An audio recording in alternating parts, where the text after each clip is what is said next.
गणानां त्वा गणपतिं हवामहे कविं कवीनामुपमश्रवस्तमम् ज्येष्ठराजं ब्रह्मणां ब्रह्मणस्पत आनशृण्वन्नोतिभिः सीदसादनम् श्रीमहागणाधिपतये नमः। प्रणो देवी सरस्वती वाजेभिर्वाजिनीवती धीनामवित्र्यवतु। श्रीमहासरस्वत्यै नमः। श्रीगुरुभ्यो नमः। हरिः ओम्। शुक्लांबरधरं विष्णुं शशिवर्णं चतुर्भुजं प्रसन्नवदनं ध्यायेत् सर्वविघ्नोपशान्तये। शारदा शारदाम्भोजवदना वदनाम्बुजे सर्वदा सर्वदास्माकं सन्निधिः सन्निधिं क्रियात्। सदाशिवसमारम्भां शङ्कराचार्यमध्यमाम् अस्मदाचार्यपर्यन्तां वन्दे गुरुपरम्पराम्।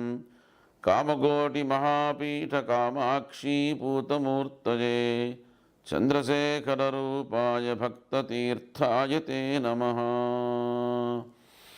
सवरविजयकोटि साधकानन्दधाटी मृदुगुणपरिपेटी मुक्षकादम्बवाटी मुनिनुतपरिपाटी मोहिता जण्डकोटी परमशिववधूटी पातु मां कामकोटी। वैदेही सहितं सुरद्रुमतले हैमे महामण्टपे मध्ये पुष्पकमासने मणिमये वीरासने सुस्थितम्। अग्रे वाचयति प्रभञ्जनसुते तत्त्वं मुनिभ्यः परं व्याख्यान्तं भरतादिभिः परिवृतं रामं भजे श्यामलं। शिवाय गुरवे नमः। రామోపదేశం అనే పేరిట మనం సత్సంగాన్ని చేస్తూ ఉన్నాం కొద్ది రోజులుగా. భరతుణ్ణి ఆధారం చేసుకొని శ్రీరామచంద్ర ప్రభువు మనకి ఒక మంచి ఉపదేశాన్ని చేస్తున్నాడు. నిన్నటి రోజున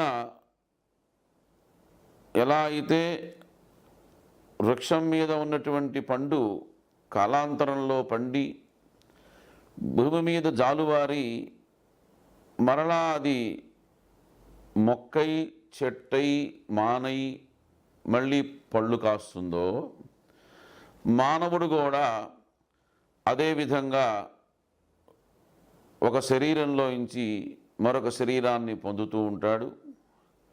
మరణానికి భయపడకూడదు అని రామచంద్రుడు ఆ భరతుడికి ఉపదేశం చేశాడు. అత్యేతి రజనీయాతు సాన ప్రతినివర్తతే యాత్యేవ యమునా పూర్ణా సముద్రముదకాకులం అంటాడు. అసలు చేతన పదార్థము అచేతన పదార్థము అని రెండు ఉన్నాయి. సహజంగా ఏ పదార్థమైనా సరే లోకంలో కాలానికి అధీనమై దాని యొక్క చెప్పు చేతుల్లో ఉండవలసిందే. అసలు కాలం అంటే ఏమిటి అని ప్రశ్న. కలయతి ఇది కాలః, అన్నింటినీ ఎప్పటికప్పుడు మార్చి పారవేస్తుందో దాన్ని కాలము అంటారు. మార్పు అనేటువంటిది చలనాత్మకం. ఒక దశ పోయి మరొక దశ రావటమే చలనం, అదే కాలము. చూడండి, అండపిండ బ్రహ్మాండ రూపమైనటువంటి ఈ విశ్వం అంతా ఎప్పుడూ చెలిస్తూనే ఉంటుంది, అంటే కదులుతూ ఉంటుంది. అణువుని ప్రారంభించి ప్రతి ఒక్కటి కూడా పరిభ్రమ చేస్తూనే ఉంటుంది, రూపాంతరాన్ని చెందుతూనే ఉంటుంది. అత్యేతి రజనీయాతు అంటే రాత్రి పోయి పగలు పోయి మళ్ళీ రాత్రి వస్తున్నాయంటే పోయినటువంటి రాత్రి మళ్ళీ రాదు, పోయిన పగలు రాదు. సాన ప్రతినివర్తతే, అది కాదు మరలా వస్తున్నది మరేమిటి అంటే ఆ రాత్రి లాంటి మరొక రాత్రి. సాన ప్రతినివర్తతే, నిన్న లాంటి ఇవాళ రాత్రి వస్తుందని ఇవాటి లాంటిది నిన్న రాదు. ఆ పగల్లాంటి మరొక పగలు వస్తూ ఉంటుంది. ఎప్పటికప్పుడు భవిష్యత్తు వర్తమానం అవుతూ ఉంటుంది. వర్తమానం మరలా భూతంగా మారిపోతూ ఉంటుంది, భూతకాలంగా.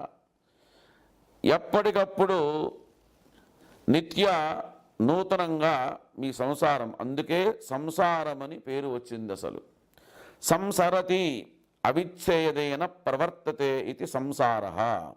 ఎప్పుడూ తగ్గకుండా ధారావాహికంగా ప్రసరిస్తూ పోయేదాన్ని సంసారము అంటారు. ఎలా ఎప్పటికప్పుడు నవోన్మేషం అంటే ఎవర్ ఫ్రెష్ అంటారు కదా ఇంగ్లీష్లో, కనిపించకుండా పోతే ప్రతి ఒక్కటి అలాగే నిలబడిపోతూ ఉండాలి. భూతము భవిష్యత్తులు రెండు వర్తమానంలో కనుక కలిసిపోయి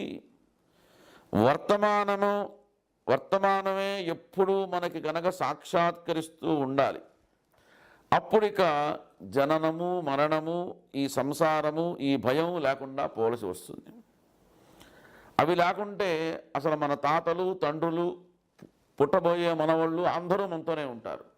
ఎప్పుడైతే భూతకాలం అలాగే వర్తమానం కూడా కలిసి, భవిష్యత్తు కూడా కలిసి వర్తమానంలో కనుక ఉంటే అటు తాతలు ఇటు మనవాళ్ళు అందరూ చేస్తారు.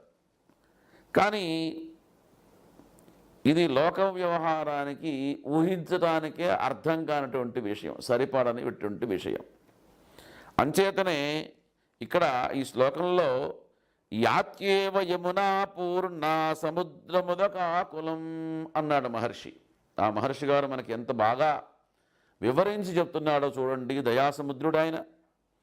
ఒక యమున లాంటి నది ఎప్పుడూ ఎలా ప్రవహిస్తూనే పోతుందో, పోయి చివరికి సముద్రంలో ఎలా కలిసిపోతుందో, అలాగే లోకంలో ఉండేటువంటి ఈ చెట్లేమిటి, చామలేంటి, భవనాలేంటి, భువనాలేంటి, మానవులేంటి, సృష్టిలో ప్రతి ఒక్కటి కూడాను పుడుతూ గిడుతూ పోవలసిందే, తప్పదు. కనుక ఓ భరత, తండ్రి దశరథుడు కాలం చేశాడని మనం బాధపడకూడదు, పడి సుఖం కూడా లేదు.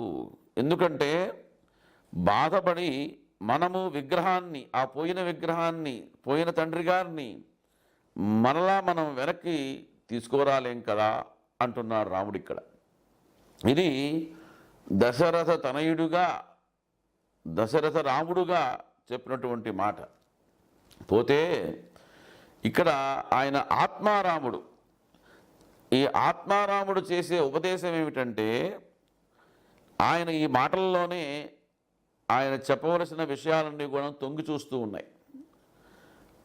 బాగా గంభీరంగా గనక ఆలోచిస్తే, కాలం మన మీద పనిచేస్తున్నంత వరకు, కాలం అంటే ఏంటి చెప్పుకున్నాం కదా, చలనం. చలనమే కనుక చలించినటువంటి పదార్థం ఏదో దాన్ని పట్టుకోవాలే తప్ప, ఎప్పటికైనా మానవుడు చలించినది నిరాకారమైనటువంటిది ఏమిటి అంటే ఆత్మ చైతన్యం ఒక్కటే. అది కాలానికి అధీనంగా ఉండేది కాదు.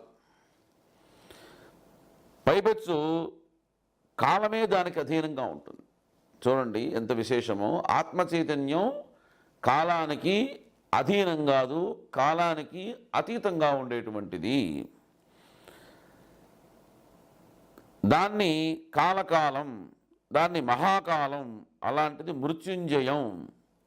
ఎక్కడో లేదది, ఏదో కాదు, నీవే, నీ యొక్క చైతన్యమే, అది నీ స్వరూపమే, నీ ఆత్మే. దాన్ని కాకుండా ఆత్మ యొక్క ఉపాధి అయిన మనఃప్రాణ శరీరాదుల్ని పట్టుకొని అవే నేను అనే వాటితో మనం ఏకమై, మమేకమై మానసికంగా దానికి దూరమయ్యావు. అదే అవిద్య. అజ్ఞానం. మరలా అదే కదా నేను, ఇది కాదు అనేటువంటి ప్రత్యభిజ్ఞ. ప్రత్యభిజ్ఞ అంటే రికగ్నైషన్.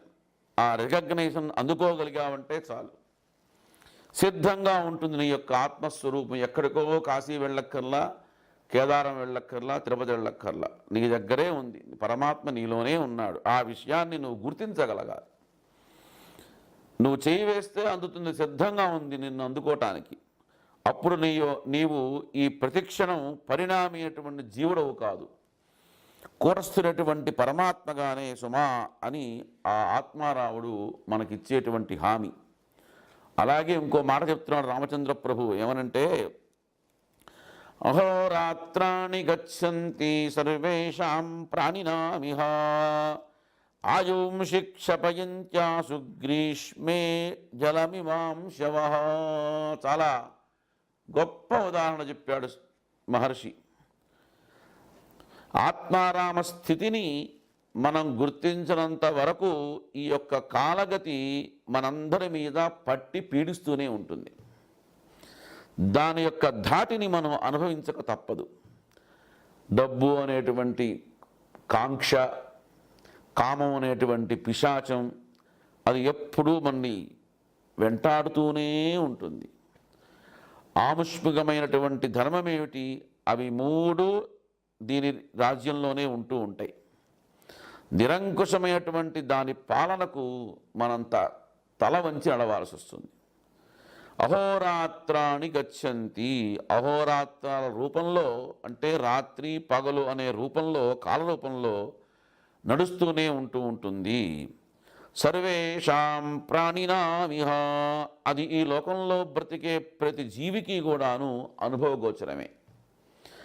పగలు పనులు చేసుకుంటూనే ఉంటాం, రాత్రులు పడుకో నిద్రపోతూనే ఉంటాం, పొద్దున్నే లేవంగానే మళ్ళీ ఇవాళ ఏం చేయాలని వేటాడుతూనే ఉంటాం. ఇది ప్రతి దినము కూడా ప్రతి మనిషి అనుభవిస్తూనే ఉంటాడు. లోకంలో ఎందుకు ఇన్ని రకాల వ్యాధులు వస్తున్నాయి, ఎందుకు మానవుడు ఇంత అశాంతిగా ఉంటున్నాడు అని ఆలోచిస్తే, ఎవడన్నా కూర్చొని అసలు నేనెవరు, నేను ఎక్కడి నుంచి వచ్చాను, ఏమి చెయ్యాలా, ఎక్కడికి పోవాలా అనేటువంటి 4 ప్రశ్నలు సంధించండి. 10 నిమిషాలు 5 నిమిషాలు కూర్చోండి. అబే ఎట్లా కుదురుతుంది? సంపాదించాలి, సంపాదించాలి, పదవులు సంపాదించాలి, అనుభవించాలి అనేటువంటి తాపత్రయం తప్ప మనిషి ఎప్పుడన్నా ఇలా గనక ఆలోచించగలుగుతున్నాడా? ఆలోచించేటువంటి మహానుభావులు కొంతమంది ఉన్నారు. వాళ్ళు చాలా ప్రశాంతమైనటువంటి జీవితం గడుపుతున్నారు. కానీ అటువంటి స్థితి అందరికీ కలగాలి. అందుకోసమే ఇక్కడ రామచంద్ర ప్రభువు ఆ భరత స్వామిని నిమిత్తంగా పెట్టుకొని మరలా మనకు ఉపదేశం చేస్తున్నాడు. అంచేతను ఎంత పామరుడైనా, ఎంత మేధావంతుడైనా ఎవడు కానీ జీవిస్తున్నాడేమో చెప్పండి చూద్దాం. ఆబాలగోపాలం ప్రతి ఒక్కడూ రాత్రిపూట నిద్రలో మునిగిపోవలసిందే. పగలు మేలుకొని లేచి ఆ పని ఈ పని చేస్తూ ఉండవలసిందే. అహోరాత్రాలు గడిచే కొద్దీ వాటి ఆజ్ఞకు లోబడి నిద్రా జాగ్రత్తలు కూడా మనకు నడుస్తూ పోక తప్పటం లేదు. అంత మాత్రమే కాదు, అలా గడుస్తూ కాలం మనకి తెలియకుండానే చాప కింద నీళ్ళలాగా ఉపద్రవం తెచ్చి నెత్తిన అమాంతం పడేస్తుంది. ఆయుషి క్షపయంత్యాసు, ఉన్నట్టు మన ఆయుర్దాన్ని హరిస్తూ ఉంటుంది. ఒక రాత్రి గడిచింది అంటే ఒక రోజు పోయింది. మనమందరం కూడాను రిటర్న్ టికెట్ తీసుకొని వచ్చాం అక్కడి నుంచి. ఆ టికెట్ని క్యాన్సిల్ ఎవరు చేయలేరు, పోస్ట్ బంద్ చేయలేరు. మన టికెట్ సిద్ధంగా ఉంది. అంచేత మనం ఏం చేయాలి అంటే any time ready to journey. ఎప్పుడు పిలిస్తే అప్పుడు ఆ వాడి దగ్గరికి వెళ్ళడానికి సిద్ధంగా ఉండాలి. ఇప్పుడు గుండె ఆగి వస్తామో తెలియదు, వయస్సుతో నిమిత్తం లేదు, అనారోగ్యంతో నిమిత్తం లేదు. చిన్న వయసులోనే పోవచ్చు, ఆరోగ్యంగా ఉన్నవాడు పోవచ్చు. ఆ మాటకు వస్తే ముసలివాడు దగ్గుతూ దగ్గుతూ తుమ్ముతూ చీదుతూ అలాగే బతుకుతూ ఉండేవాడిని చూస్తున్నాం. ఆరోగ్యంగా ఉండేవాడు ఉన్నట్టు పోతుండేవాడిని చూస్తూనే ఉన్నాం. ఇలాంటి వింతలు విడ్డూరాలు మనం చాలా చూస్తున్నాం ఈ జీవితంలో. అంచేత కాలం అనేటువంటిది మనల్ని బ్రతికిస్తే మనం బ్రతకగలుగుతాం, చంపితే చస్తున్నాం. దానికే కొంతమంది ఏం చెప్తారంటే ప్రారబ్ధమని, యోగమని, అదృష్టమని, దురదృష్టమని ఏవో రకరకాల పేర్లతో వ్యవహరిస్తూ ఉంటారు. మొత్తానికి రాకపోకలు మట్టుకు మనం తప్పటం లేదు ప్రాణులకి. బ్రతికినటువంటి ఈ 4 రోజులైనా నమ్మటానికి అంతకంటే లేదు. గ్రీష్మే జల మివాంశవః అంటున్నాడు రామచంద్ర ప్రభు. మండు వేసవిలో సూర్యకిరణాలు ఎక్కడెక్కడ నీళ్ళని ఎలా పీల్చి పారేస్తాయో అట్లాగే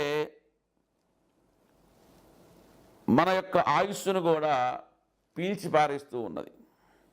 ఏమిటిది? కాలం అనేటువంటి పిశాచి. ఇది ఒక తాటకి లాంటిది, ఒక మాయా లేడి లాంటిది. దీన్ని రూపుమాపాలంటే ఏం చేయాలంటే రామబాణం లాంటి ఒక బ్రహ్మాకార వృత్తి ఒకటి ఉన్నది. దాన్ని మనం గట్టిగా పట్టుకోవాలి. రామబ్రహ్మాన్ని ఉపాసన చెయ్యాలి మనం. ఇంత భయంకరంగా దీన్ని వర్ణించారంటే ఇలా భయపడి చస్తూ ఉండండి అని కాదు. ఇది ఇంత భయంకరం గనుకనే అభయమైనటువంటి ఆత్మతత్వాన్ని పట్టుకొని ఆ బ్రహ్మాస్త్ర బలంతో దీన్ని మట్టు పెట్టండి అయ్యా అని చెప్తున్నాడు. ఆ విధంగా ఉపదేశం చేశాడు రామోపదేశం. సరిగా ఇదే మామేమయే ప్రపద్యంతే మాయామేతాంతరంతితే అని శ్రీకృష్ణ పరమాత్మ భగవద్గీతలో ఒక శ్లోకానికి మార్గదర్శనం ఇచ్చాడు. ఆ విషయాన్నే రామచంద్ర ప్రభువు కూడా ఇక్కడ రామగీతోపదేశం చేశాడు. కాబట్టి మానవుడు తన యొక్క విలువైనటువంటి జీవితాన్ని, ఆ జీవితంలో భగవంతుడిచ్చినటువంటి ఆయుస్సును ఏమాత్రం కూడాను వృధా చేయకుండా ప్రతిరోజు కూడాను ఆ పరబ్రహ్మ తత్వాన్ని ఉపదేశం చేస్తూ ఆ రామాయణంలో రామ అయనం, మనం ఎలా అయితే ఉత్తరాయణం దక్షిణాయనం, అయనము అంటే మార్గము అని అర్థం, అటువంటి రామాయణ మార్గంలో పయనించి ఆ రాముడు ఏ ఉపదేశాన్ని మనకు అందించాడో ఆ రామబ్రహ్మోపదేశాన్ని పట్టుకొని మనం తరించాలి. అటువంటి స్థితిని, శక్తిని, బుద్ధిని ఆ రామచంద్ర ప్రభువు మనకు అనుగ్రహించాలి అని ప్రార్థిస్తూ రాజా రామచంద్ర భగవానికి